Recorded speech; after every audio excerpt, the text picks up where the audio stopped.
നമസ്കാരം. ആനുകാലികത്തിലേക്ക് സ്വാഗതം. നമസ്കാരം.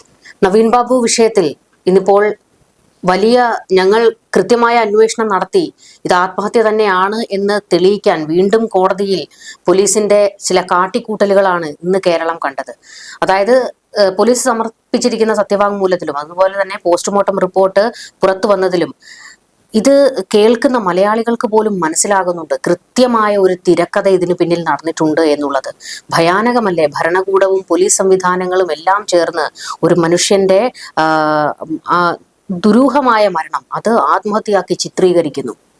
നിസ്സഹായമായ ഒരു വീട്ടമ്മയുടെ ശബ്ദമുണ്ടല്ലോ, അത് എപ്പോഴും നമ്മുടെയൊക്കെ കാതുകളിൽ മുഴങ്ങുന്നുണ്ട്. ഇന്ന് നവീൻ ബാബുവിന്റെ ഭാര്യ മഞ്ജുഷ വളരെ നിസ്സഹായ അവസ്ഥയിൽ പറയുന്നു. നവീൻ ബാബുവിന്റെ ആന്തരിക അവയവങ്ങൾ പോലും അവർ സൂക്ഷിച്ചു വെച്ചിട്ടില്ല ഒരു പരിശോധനയ്ക്കായി. പോസ്റ്റ്മോർട്ടം ടേബിളിൽ നിന്ന് സാധാരണഗതിയിൽ ഒരു ദുരൂഹ മരണമുണ്ടായാൽ ഈ ആന്തരിക അവയവങ്ങൾ ഫോറൻസിക് പരിശോധനയ്ക്ക് അയക്കുന്ന ഒരു രീതിയുണ്ട്.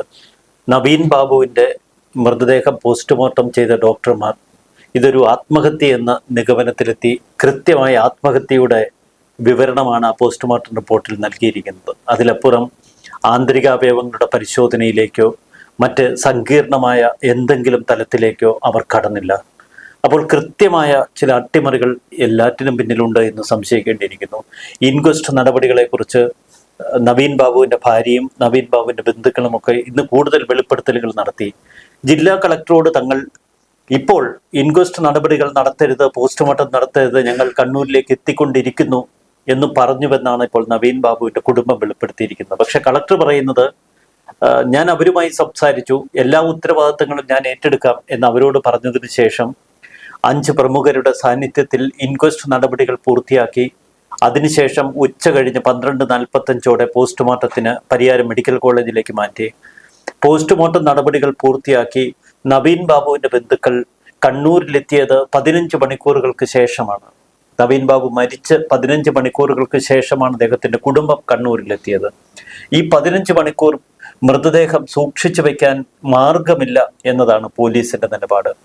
മൃതദേഹം പോസ്റ്റ്മോർട്ടത്തിനെത്തിയപ്പോൾ അത് ഒരു മോർച്ചറിയിൽ സൂക്ഷിച്ചിരുന്നില്ല എന്ന വിവരം ഇപ്പോൾ ആ പോസ്റ്റ്മോർട്ടം റിപ്പോർട്ടിൽ എടുത്തു പറയുന്നുണ്ട്. മൃതദേഹത്തിന്റെ ചുണ്ടുകൾ നീല കളറായിരുന്നു, വിരലുകൾ നീല കളറായിരുന്നു. മറ്റ് സംശയങ്ങളൊന്നും മൃതദേഹത്തിൽ പ്രത്യക്ഷത്തിലുണ്ടായിരുന്നില്ല. ദേഹത്ത് മുറിവുകളില്ല. പിന്നീട് ആത്മഹത്യയുടെ തൂങ്ങി മരണത്തിന്റെ ലക്ഷണങ്ങളൊക്കെ കൃത്യമായി അതിൽ വിവരിക്കുന്നുണ്ട്. അദ്ദേഹത്തിന്റെ ശരീരപ്രകൃതിയെക്കുറിച്ചുള്ള വിവരണങ്ങളുണ്ട്. പോസ്റ്റ്മോർട്ടം റിപ്പോർട്ട് പോലും ഇന്നാണ് പുറത്തു വന്നിരിക്കുന്നത്. ഈ പോസ്റ്റ്മോർട്ടം റിപ്പോർട്ടിനൊപ്പം പോലീസ് ഇന്നലെ ഹൈക്കോടതിയിലേക്ക് കൈമാറിയ ഒരു സത്യവാങ്മൂലം, ആ സത്യവാങ്മൂലത്തിൽ തിരക്കിട്ട് ചില അന്വേഷണങ്ങൾ നടത്തിയതിൻ്റെ പച്ചയ്ക്കുള്ള തെളിവുകളുണ്ട്.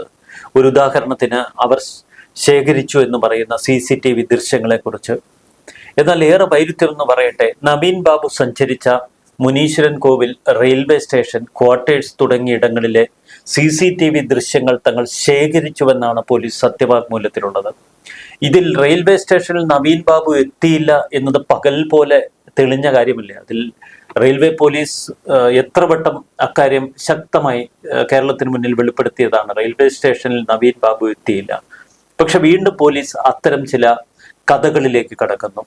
അടിമുടി ദുരൂഹത തന്നെയാണ് ഇതിന് പിന്നിൽ. അട്ടിമറിയുടെ പ്രത്യക്ഷ തെളിവുകൾ. ഹൈക്കോടതിക്ക് മുന്നിൽ സർക്കാരിന്റെ വാദം, ഇതൊരു സാധാരണ ആത്മഹത്യയാണ്, അതിൽ സംശയിക്കത്തക്ക ഒന്നുമില്ല, അതുകൊണ്ട് തന്നെയാണ് ആത്മഹത്യ അല്ല എന്ന് മറ്റൊരു സംശയം പോലും പോലീസിന്റെ അന്വേഷണത്തിൽ ഉയർന്നു വരാത്തത്. എന്നാൽ വൈരുദ്ധ്യം എന്ന് പറയട്ടെ, ഇതേ സത്യവാങ്മൂലത്തിൽ പോലീസ് തന്നെ പറയുന്നു, ഞങ്ങൾ കൊലപാതക സാധ്യതകളും അന്വേഷിക്കുന്നുണ്ട് ഒരു വശത്ത്. മറുവശത്ത് കൊലപാതക സാധ്യതകൾക്കപ്പുറം എങ്ങനെയാണ് ഈ മരണം നടന്നത് എന്നതിനെക്കുറിച്ചും അന്വേഷിക്കുന്നുണ്ട്. കൃത്യമായ പോസ്റ്റ്മോർട്ടം നടക്കാതെ, സുതാര്യമായ ഇൻക്വസ്റ്റ് നടപടികളില്ലാതെ എങ്ങനെ ഒരു ദുരൂഹ മരണം ആത്മഹത്യ എന്ന് പെട്ടെന്ന് വിധി എഴുതും? എങ്ങനെ ആ ദുരൂഹ മരണത്തിന് പിന്നിൽ അജ്ഞാതരായ ചില കൊലയാളികളുടെ പങ്കില്ല എന്ന് ഉറപ്പിക്കാൻ കഴിയും? അതൊക്കെ അവിടെ നിൽക്കട്ടെ. ഈ കേസ് CBI അന്വേഷിക്കാം, ഞങ്ങൾ തയ്യാറെന്ന് ഇന്നലെ ഹൈക്കോടതിയിൽ നിലപാട് വ്യക്തമാക്കിയിരുന്നു CBI. എന്തുകൊണ്ട് CBI ഇത്രയധികം എതിർക്കുന്നു ഈ സർക്കാർ? മറുവശത്ത് PP ദിവ്യയ്ക്ക് വീണ്ടും പാർട്ടിയിൽ സ്ഥാനക്കയറ്റം കൊടുക്കുന്നു, ദിവ്യയ്ക്ക് കൂടുതൽ അംഗീകാരം കൊടുക്കുന്നു, ദിവ്യയെ ചേർത്ത് പിടിക്കുന്നു. അപ്പോൾ ദിവ്യയെ ഞങ്ങൾ കൈവിടില്ല എന്ന് പ്രഖ്യാപിക്കുകയാണ് CPM-ന്റെ പാർട്ടി സെക്രട്ടറിയും അതിലപ്പുറം പാർട്ടി സംവിധാനങ്ങളും. മറുവശത്ത് നവീൻ ബാബുവിന്റെ ഭാര്യയ്ക്കൊപ്പം കുടുംബത്തിനൊപ്പം ഞങ്ങളുണ്ട് എന്ന് പ്രഖ്യാപിച്ച സംസ്ഥാന സർക്കാരും പാർട്ടിയും ഒക്കെ മലക്കം മറിഞ്ഞു. ഇതിൽ ശരിക്കും ഇപ്പോൾ ആന്തരിക അവയവങ്ങൾ പരിശോധനയ്ക്ക് വേണ്ടി മാറ്റിവെച്ചില്ല എന്ന് നവീൻ ബാബുവിന്റെ കുടുംബം പറയുന്നു. അതിനെ ഖണ്ഡിക്കാൻ വേണ്ടി തന്നെ ആയിരുന്നില്ലേ തുടക്കം മുതൽ തന്നെ ഇത് ആത്മഹത്യയാണ് എന്ന് പോലീസ് വിധി എഴുതിയത്? തുടക്കം മുതൽ. കാരണം നവീൻ ബാബുവിന്റെ ശരീരം ഞങ്ങൾ വന്നതിന് ശേഷം പരിയാരം മെഡിക്കൽ കോളേജിൽ പോസ്റ്റ്മോർട്ടം നടത്തരുത് എന്ന് ആദ്യം ഈ കുടുംബം ആവശ്യപ്പെട്ടതായി നമ്മൾ ചാനലുകളിൽ ആ ഫ്ലാഷ് ന്യൂസുകൾ കണ്ടിരുന്നു, മാധ്യമങ്ങൾ വാർത്ത കൊടുത്തിരുന്നു. അതിന് പിന്നാലെ നവീൻ ബാബുവിന്റെ പോസ്റ്റ്മോർട്ടം കുടുംബാംഗങ്ങൾ എത്തിയതിനു ശേഷം മതി എന്ന് ആ കുടുംബം ആവശ്യപ്പെട്ടു. പക്ഷെ അതിന് പോലീസ് പറയുന്നത് ഒരാൾ മരിച്ചാൽ ഇത്ര സമയത്തിനുള്ളിൽ പോസ്റ്റ്മോർട്ടം നടത്തണം എന്ന ചില നടപടിക്രമങ്ങളുണ്ട്. അതൊക്കെ പോലീസ് ഇപ്പോൾ കോടതിക്ക് മുൻപാകെ ഉയർത്തിയിട്ടുണ്ട്. പോലീസ് എന്താണ് ശ്രമിക്കുന്നത്? കോടതിയെ ഇതൊരു ആത്മഹത്യ എന്ന് വിശ്വസിപ്പിക്കാൻ വേണ്ട തീവ്ര ശ്രമങ്ങൾ നടത്തുന്നു. അതിലപ്പുറത്തേക്ക് കോടതിക്ക് പോലും ഒരു സംശയം തോന്നരുത്. ഇതാണ് പോലീസ് ഉറപ്പിച്ചിരിക്കുന്നത്. ഇത് സർക്കാരിന് വലിയ വാശിയാണ്. CBI അന്വേഷണത്തിന് ഈ കേസ് വിടില്ല എന്നത് സർക്കാരിന്റെ വലിയ വാശിയാണ്. കാരണം CBI അന്വേഷണത്തിലേക്ക് പോയാൽ PP ദിവ്യയിൽ മാത്രം ഒതുങ്ങില്ല. അവരെ സ്വീകരിക്കാൻ പോയ വൻപൻ രാഷ്ട്രീയ നേതാക്കളുടെ ബിനാമി ഇടപാടുകളൊക്കെ പുറത്തു വരും.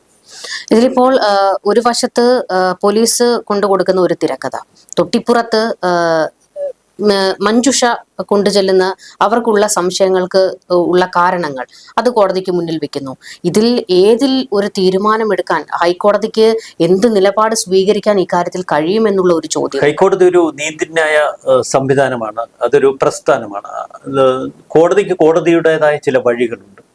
അതിൽ ഈ കേസ് അന്വേഷിക്കുന്ന ഏജൻസികളുടെ റിപ്പോർട്ട്, ആ കേസ് ഡയറിയിലുള്ള കോടതിയുടെ കർശന നിരീക്ഷണം, അതിലപ്പുറത്ത് സർക്കാർ നിലപാട്, പ്രോസിക്യൂഷൻ നിലപാട്, പ്രോസിക്യൂഷൻ ഉയർത്തുന്ന വാദമുഖങ്ങൾ, ഇതിനൊക്കെ വലിയ പ്രാധാന്യം കൊടുക്കേണ്ടി വരും. ഇത്തരം തലങ്ങളിലാണ് ഇത്തരം കേസുകൾ അട്ടിമറിക്കപ്പെടുന്നത്. ഇന്നലെ കോടതിയുടെ ഒരു പരാമർശമുണ്ടായിരുന്നു. CBI തങ്ങൾ ഈ കേസ് അന്വേഷിക്കാൻ തയ്യാറാണ് എന്ന് കോടതിയിൽ നിലപാട് വ്യക്തമാക്കിയപ്പോൾ CBI അനിവാര്യമാണോ എന്നാണ് ഇപ്പോൾ കോടതി പരിശോധിക്കുന്നതെന്നാണ് ഇന്നലെ ബഹുമാനപ്പെട്ട കോടതി പറഞ്ഞത്, കേരളത്തിന്റെ ഹൈക്കോടതി പറഞ്ഞത്. അപ്പോൾ ഈ കേസ് CBI അന്വേഷിക്കേണ്ടത് അനിവാര്യമാണോ എന്ന ചോദ്യത്തിന് ഇവിടെ സർക്കാർ ഉത്തരം പറഞ്ഞു, അനിവാര്യമല്ല. CBIക്ക് ഈ കേസ് കൈമാറേണ്ടതില്ല. അന്വേഷണം സുതാര്യമായി നടക്കുന്നു. വിശ്വാസയോഗ്യമായ അന്വേഷണ സംഘമാണ് ഈ കേസ് അന്വേഷിക്കുന്നത്. ഇതൊരു ആത്മഹത്യയാണ്. അടിക്കുറിപ്പിട്ട് അവർ പലവട്ടം ഇതൊരു ആത്മഹത്യയാണ് എന്ന് കോടതിയെ വിശ്വസിപ്പിക്കാൻ ശ്രമിക്കുന്നത്. ഇത് നമ്മൾ നേരത്തെ കണ്ണൂർ ചീഫ് ജുഡീഷ്യൽ മജിസ്ട്രേറ്റ് കോടതിയിലും അതിനു മുമ്പ് PP ദിവ്യയ്ക്ക് ജാമ്യം അനുവദിച്ച കോടതിയിലുമൊക്കെ നമ്മൾ കേട്ടതാണ്. അപ്പോൾ നവീൻ ബാബുവിന്റെ മരണം ആത്മഹത്യ എന്ന കാര്യത്തിൽ പോലീസിന് സംശയമില്ലെന്ന് അവർ ആദ്യമേ പ്രഖ്യാപിച്ചു. അതിനുശേഷം ആത്മഹത്യ ഉറപ്പിക്കുന്ന കാരണങ്ങൾ കണ്ടെത്തുന്നു. ആത്മഹത്യക്ക് നിരത്താവുന്ന ചില കാരണങ്ങൾ പോസ്റ്റ്മോർട്ടം റിപ്പോർട്ടിലുണ്ട്. തലേദിവസം അദ്ദേഹം ഒന്നും ഭക്ഷണം കഴിച്ചില്ല, വയറൊക്കെ കാലിയായിരുന്നു എന്നൊക്കെ പോസ്റ്റ്മോർട്ടം റിപ്പോർട്ടിലുണ്ട്. ഒരുപാട് പോസ്റ്റ്മോർട്ടത്തിലേക്ക് വിരൽ ചൂണ്ടുന്ന സാഹചര്യ തെളിവുകൾ നിരത്തിയിരിക്കുന്നു. പക്ഷേ പരിയാരം മെഡിക്കൽ കോളേജിൽ പോസ്റ്റ്മോർട്ടം നടത്തുന്നത് തങ്ങൾക്ക് വിശ്വാസമില്ല എന്ന് പ്രഖ്യാപിച്ചെടുത്ത് എന്തിനാണ് ജില്ലാ കളക്ടറുടെ നേതൃത്വത്തിൽ ഇത്തരം ചില പ്രഹസനങ്ങൾ നടത്തിയത്? അന്വേഷണ സംഘം തന്നെ പ്രഹസനമാണ് എന്ന് കേരളത്തിന് മുന്നിലല്ല, ബഹുമാനപ്പെട്ട ഹൈക്കോടതിക്ക് മുൻപിൽ നവീൻ ബാബുവിന്റെ ഭാര്യ മഞ്ജുഷ വ്യക്തമാക്കിയിട്ടുണ്ട്. ഇപ്പോഴത്തെ ഒരു പ്രധാനപ്പെട്ട ചോദ്യം, അതായത് മഞ്ജുഷയ്ക്കൊപ്പം നിൽക്കാൻ എന്തായാലും പാർട്ടിയില്ല, സർക്കാരുമില്ല എന്നുള്ളത് ഉറപ്പായി കഴിഞ്ഞിരിക്കുന്നു. കേരള സമൂഹം അവർക്കൊപ്പം ഉണ്ടെങ്കിലും പരിമിതികളാണ്. ജനങ്ങൾ അവരുടെ പ്രതികരണങ്ങൾ, നിലപാടുകളൊക്കെ പറയുന്നുണ്ടെങ്കിലും മഞ്ജുഷയെ സംബന്ധിച്ചിടത്തോളം ഇതിൽ ഹൈക്കോടതിയിലാണ് അവർക്ക് ആകെ വിശ്വാസമുള്ളത്. അവിടെയും തനിക്ക് അനുകൂലമല്ല കാര്യങ്ങളെങ്കിൽ പിന്നീട് അവരുടെ ഒരു നീക്കം അത് ഏതു തരത്തിലായിരിക്കും? നമുക്ക് അതിലേക്ക് ഇപ്പോൾ ചിന്തിക്കുക വയ്യ. കാരണം നീതിന്യായ കോടതികളിൽ വലിയ വിശ്വാസമുള്ള ഒരു സമൂഹമാണ് കേരളത്തിന്. എവിടെയെങ്കിലും നീതി പുലരുമെന്ന് പ്രതീക്ഷിക്കുന്നവരുണ്ട്. അതുകൊണ്ട് സർക്കാർ എന്ത് തൊടിന്യായങ്ങൾ നിരത്തിയാലും ആ കേസ് ഡയറിയിൽ പ്രത്യേക ദൈവത്തിന്റെ ഇടപെടലുകൾ ഉണ്ടാകും. ആ കേസ് ഡയറിയിലെ ലൂപ്പ് കോൾസ് തന്നെയാവും കോടതിക്ക് കൺമുന്നിൽ തെളിഞ്ഞു വരുന്നത്. അതുകൊണ്ട് തന്നെ CBI തയ്യാറായി നിൽക്കുമ്പോൾ ആ കോടതിക്ക് എളുപ്പം CBIയുടെ നേർക്ക് കണ്ണടയ്ക്കുക വയ്യ. ബഹുമാനപ്പെട്ട കോടതി ഒരു അനുകൂല നിലപാടെടുക്കും എന്ന് തന്നെയാണ് കേരളത്തിന്റെ പൊതു മനസ്സാക്ഷി പ്രതീക്ഷിക്കുന്നത്. നമ്മൾ തൊട്ടിപ്പുറത്ത് പി ദിവ്യയിലേക്ക് കൂടി വരേണ്ടതുണ്ട്. ദിവ്യ ഇപ്പോൾ വീണ്ടും അവർ സജീവ രാഷ്ട്രീയത്തിലേക്ക് കടക്കുന്നു. അതുപോലെ തന്നെ ചില സ്ഥാനമാനങ്ങൾ അവർക്ക് ഉണ്ടാകുന്നു. കൃത്യമായി തന്നെ ഒരു നീക്കമായിരുന്നു. ഇപ്പോൾ പി ദിവ്യയെ, അതായത് ധനകാര്യ സ്റ്റാൻഡിംഗ് അംഗം എന്ന നിലയിൽ ഇപ്പോൾ ഒരു തെരഞ്ഞെടുപ്പ് നടത്തി എടുത്തിരിക്കുന്നു. അപ്പോൾ CPM വീണ്ടും ജനങ്ങളെ വെല്ലുവിളിക്കുകയല്ലേ ചെയ്യുന്നത്? അല്ല, ഈ കേസ് CBIയുടെ കയ്യിലെത്തിയാൽ ഇത് സർക്കാർ മാത്രമല്ല, CPM പാർട്ടി നിലമ്പൊത്തും. കാരണം പി ദിവ്യയെ ഒന്ന് CBI കുടഞ്ഞു കഴിഞ്ഞാൽ അവരുള്ള സത്യമെല്ലാം വിളിച്ചു പറയില്ലേ? ഇതിന്റെ പിന്നിലുള്ള ബിനാമി ഇടപാടുകളെ കുറിച്ച് അവർ CBIയുടെ മുന്നിൽ ഒരു തുറന്നു പറച്ചിൽ നടത്തില്ലേ? അപ്പോൾ കേസ് CBIയിലേക്ക് പോയാൽ പി ദിവ്യ പാർട്ടിയുടെ കയ്യിൽ തന്നെ നിൽക്കണം. പാർട്ടിയുടെ അഭിഭാഷകന്റെ ട്രെയിനിങ് അനുസരിച്ച് മാത്രമേ CBIക്ക് മൊഴി കൊടുക്കാവൂ. പാർട്ടിയുടെ പരിപൂർണ പിന്തുണ വേണം. അതിന് വലിയ അധികാര സ്ഥാനങ്ങൾ വേണം. മുൻപ് കോടതിക്ക് മുൻപാകെ പി ദിവ്യ ജാമ്യ ഹർജി പരിഗണിക്കുന്ന വേളയിൽ എന്താണ് പറഞ്ഞത്? ജില്ലാ പഞ്ചായത്ത് പ്രസിഡന്റാണ്, നിരവധി ഔദ്യോഗിക സ്ഥാനങ്ങൾ വഹിക്കുന്നയാളാണ്, അതുകൊണ്ട് തന്നെ ജാമ്യം ലഭിച്ചാൽ ഒളിച്ചോടില്ല, കേരളത്തിൽ എപ്പോൾ വേണമെങ്കിലും അന്വേഷണ ഉദ്യോഗസ്ഥർക്ക് ചോദ്യം ചെയ്യും. അപ്പോൾ വലിയൊരു അധികാര സാമ്രാജ്യം ഒരുക്കിക്കൊടുത്ത് കോടതിയുടെ പരിരക്ഷ, പോലീസിന്റെ പരിരക്ഷ അത് ഉറപ്പുവരുത്താൻ പാർട്ടി പരമാവധി ശ്രമിച്ചു. നമ്മൾ കണ്ടതാണ്. ഏറ്റവും ഒടുവിൽ പി ദിവ്യക്ക് ജാമ്യം ലഭിക്കുന്ന അന്ന് മാത്രമാണ് പാർട്ടി ഒരു നടപടി എടുത്തത്. അതുവരെ പാർട്ടി നടപടി പോലും എടുത്തില്ല. ജയിലിൽ കിടന്ന പി ദിവ്യയുടെ പേരിൽ ഒരു നടപടിയും എടുത്തില്ല. അപ്പോൾ പാർട്ടി പി ദിവ്യക്ക് സ്ഥാനമാനങ്ങൾ നൽകി അധികാരം നിലനിർത്തി അവരെ ഉയരത്തിൽ പ്രതിഷ്ഠിക്കാനാണ് ശ്രമിക്കുന്നത്. ഇപ്പോൾ CBI എന്നൊരു കടമ്പയിലേക്ക് കടന്നാൽ, കേരളത്തിന്റെ ഹൈക്കോടതി CBI അന്വേഷണം പ്രഖ്യാപിച്ചാൽ പിന്നീട് പി ദിവ്യയെ ഒരു സ്ഥാനം നൽകി ഉയർത്താൻ കഴിയാതെ വരും പാർട്ടിക്ക്. അപ്പോൾ ഈ ഗ്യാപ്പിൽ ഒരു അറേഞ്ച്മെന്റ്, പി ദിവ്യ ഇപ്പോൾ ജില്ലാ പഞ്ചായത്തിലെ ഒരു ഉന്നത സ്ഥാനം വഹിക്കുന്നു. ജില്ലാ പഞ്ചായത്ത് പ്രസിഡന്റ് അല്ല, പക്ഷേ സ്റ്റാൻഡിംഗ് കമ്മിറ്റി ചെയർമാൻ. അത്തരമൊരു സ്ഥാനം പി ദിവ്യക്ക് കൊടുത്ത് പ്രത്യേക അധികാര സ്ഥാനമൊക്കെ നൽകി വീട്ടിൽ അടച്ചിരിക്കുന്ന പി ദിവ്യയെ കുറിച്ചുള്ള വാർത്തകൾ നമ്മൾ കേൾക്കും. തിങ്കളാഴ്ച മാത്രം ഒരു ഒപ്പിടാൻ പോലീസ് സ്റ്റേഷനിൽ പോകുന്നത്.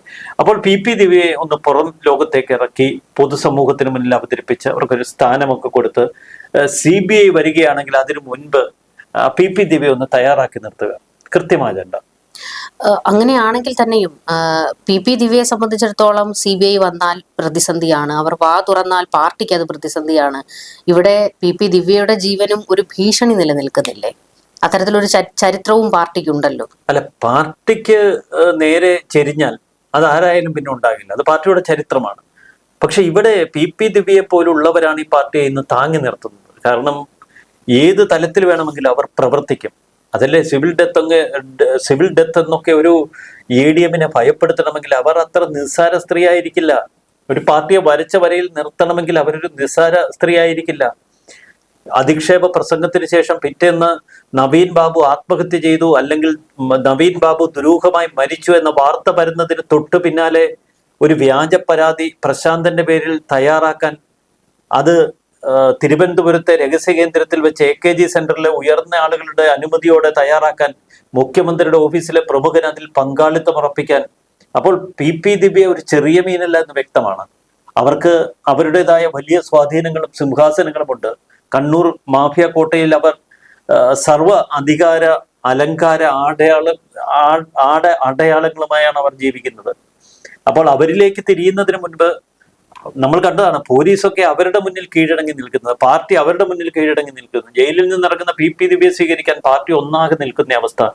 ഇപ്പോൾ ഹൈക്കോടതിയിൽ CBI അന്വേഷണം വേണം എന്ന് ആവശ്യപ്പെട്ടുകൊണ്ട് ഞങ്ങൾ ഒപ്പമുണ്ട് എന്ന് കേരളത്തോട് വിളിച്ചു പറഞ്ഞ് കേരളം ഒരു വേള തെറ്റിദ്ധരിച്ച ആ നവീൻ ബാബുവിന്റെ കുടുംബം ഉണ്ടല്ലോ, പാർട്ടി ഒപ്പമുണ്ട് എന്ന് പ്രഖ്യാപിച്ച ആ കുടുംബത്തിലെ നവീൻ ബാബുവിന്റെ ഭാര്യ മഞ്ജുഷ ഹൈക്കോടതിയിൽ നീതി വേണം, CBI വേണം എന്ന് പറഞ്ഞപ്പോൾ CBI വേണ്ട എന്ന് പ്രഖ്യാപിച്ചുകൊണ്ട് സർക്കാരും പാർട്ടിയും പോലീസ് സംവിധാനങ്ങളും ഇതെല്ലാമായി ഇത്ര പടയൊരുക്കി ചെല്ലുന്ന ഒരു സംവിധാനം. അപ്പോൾ ഇവർക്കെല്ലാം മുന്നിൽ പി ദിവ്യയുടെ സ്വാധീനം തന്നെയാണ് നമ്മൾ കാണുന്നത്.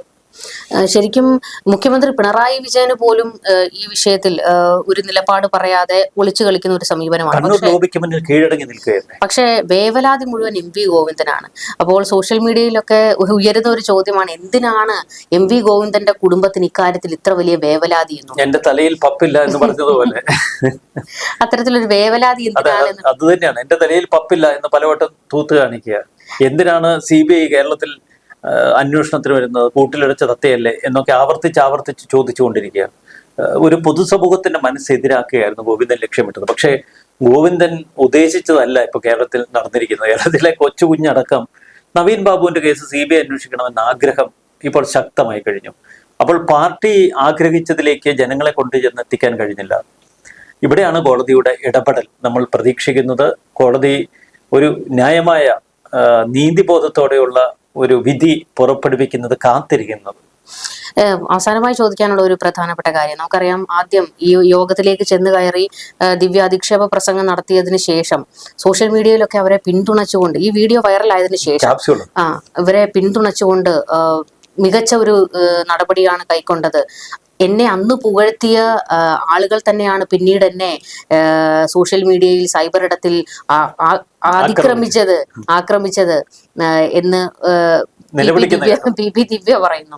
അപ്പോൾ അത്തരത്തിൽ പിന്നീട് ഓരോ ഘട്ടത്തിലും നവീൻ ബാബുവിനെ പിന്തുണച്ചുകൊണ്ട് രംഗത്തേക്ക് വന്നത് ചെറിയ ആൾക്കാരൊന്നുമല്ല.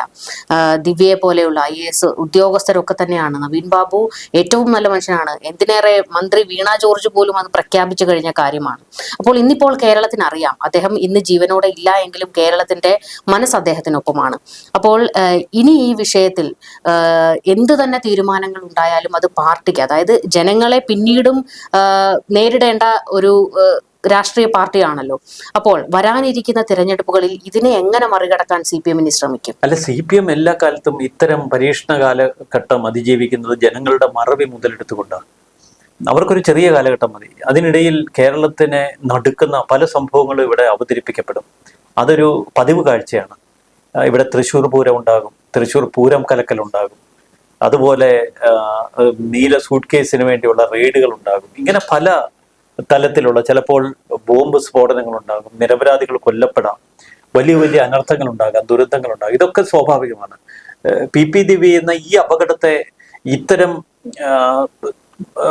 മറ്റു ചില തന്ത്രങ്ങളിലൂടെയൊക്കെ പാർട്ടി മാറ്റിവിടും. പക്ഷെ ദിവ്യയെ ചേർത്ത് പിടിക്കും. ദിവ്യയെ പോലുള്ളവരെ ചേർത്ത് പിടിച്ചില്ലെങ്കിൽ ഈ പാർട്ടിയിൽ നിന്ന് വലിയ കൊഴിഞ്ഞുപോക്കലുണ്ടാകുമെന്ന് അവർക്ക് തന്നെ അറിയാം. കാരണം ഇത്തരം ആളുകളെ വെച്ച് വേണം. ദിവ്യ പുറത്തിറങ്ങി എന്തെല്ലാം ഭീഷണികളായിരുന്നു. ഇവിടെ ഏതെങ്കിലും മാധ്യമ പ്രവർത്തകർ എനിക്കെതിരെ വാർത്ത കൊടുത്താൽ അവരെ കേസിൽ പിടിച്ച് അകത്തിടും എന്നൊക്കെ പറഞ്ഞ് പോലീസിനെ കൊണ്ട് ചില കള്ളക്കേസുകൾ എടുപ്പിച്ചു. രാജൻ ജോസഫ് എന്ന് പറഞ്ഞ ഒരു ജേർണലിസ്റ്റ്, രാജൻ ജോസഫിനെതിരെ ഒരു കേസ് ഫ്രെയിം ചെയ്യുന്നു പോലീസ്. ജാമ്യമില്ലാ വകുപ്പനുസരിച്ച് അറസ്റ്റ് ചെയ്യുമെന്ന് ഭയപ്പെടുത്തുന്നു. ഒടുവിൽ കോടതി ജാമ്യം കൊടുത്തു. ആ കേസ് വളരെ നിശ്ചിതമായി കോടതി പഠിച്ചു. ഒരു ജേർണലിസ്റ്റിനെ ഇത്തരത്തിൽ പീഡിപ്പിക്കരുത് എന്ന് കോടതി തന്നെ പറഞ്ഞു. അപ്പോൾ രാജൻ ജോസഫ് കഴിഞ്ഞ ദിവസം കൊടുത്ത കേസും ആ ജാമ്യം ലഭിച്ചതുമൊക്കെ നമ്മൾ പ്രത്യേകം ശ്രദ്ധിക്കേണ്ടതാണ്. അപ്പൊ PP ദിവ്യയുടെ വിരട്ടൊന്നും ഇവിടെ നടക്കില്ല. ഇത് സോഷ്യൽ മീഡിയയുടെ കാലഘട്ടമാണ്. ഇത് ശക്തമായ സാമൂഹിക ഇടപെടലുകളുടെ കാലഘട്ടമാണ്. അപ്പോൾ സാമൂഹിക ഇടപെടലുകൾ, പൊതുബോധം, ഇതൊക്കെ നമ്മുടെ കോടതികളും വളരെ സൂക്ഷ്മതയോടെ വീക്ഷിക്കും. ഇക്കാര്യത്തിൽ പറയാനുള്ളത് എന്തായാലും ഈ വിഷയത്തിലെങ്കിലും മലയാളികൾക്ക് ഒരു മറവി രോഗം ഉണ്ടാകാതിരിക്കട്ടെ എന്നുള്ളതാണ്. കാരണം നവീൻ ബാബു, നമ്മൾ വീണ്ടും ആവർത്തിക്കുകയാണ്, സത്യസന്ധനായ ഒരു ഉദ്യോഗസ്ഥനെ ഇല്ലാതാക്കിയതിൽ ഈ ഭരണകൂടത്തിനും ഈ പാർട്ടിക്കുമൊക്കെ മറുപടി പറയേണ്ടി വരും. എത്രയൊക്കെ PP ദിവ്യമാരെ നിങ്ങൾ ഉണ്ടാക്കിയെടുത്താലും അതിനൊക്കെ കാലം കണക്ക് പറയുന്ന ഒരു സമയമുണ്ടാകും എന്നുള്ളതും ഉറപ്പാണ്. CPMന്റെ ചരിത്രവും അത് തന്നെയാണ്. ആ ചരിത്രം CPM ഓർത്തു വെക്കുന്നതും നല്ലതാണ്. ഈ വിഷയത്തിൽ എന്തായാലും 12-ാം തീയതി ആ ഒരു ദിവസത്തിന് വേണ്ടി കാത്തിരിക്കുകയാണ് മലയാളികൾ. നമുക്ക് കൂടുതൽ ചർച്ചകളുമായി കാണാം. നമസ്കാരം. നന്ദി, നമസ്കാരം.